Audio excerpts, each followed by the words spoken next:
ఇప్పుడు చికెన్ లేకి ముందుగా నూనె పోసుకుందాం. ఇప్పుడు కొన్ని తిరగబాతు గింజలు వేసుకుందాం. ఇప్పుడు చికెన్ ముక్కలు వేసుకుందాం. ఇప్పుడు కొద్దిగా పసుపు పొడి వేసుకుందాం. ఇప్పుడు కల్లుప్పు వేసుకుందాం. అల్లం పేస్ట్కి అల్లం తెల్లగడ్డలు రోట్లో వేసుకొని నూరుకుందాం.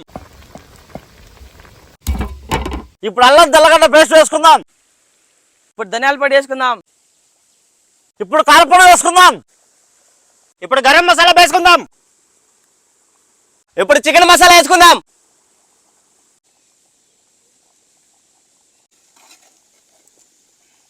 ఇప్పుడు ఫైనల్గా కరివేపాకు వేసుకుందాం.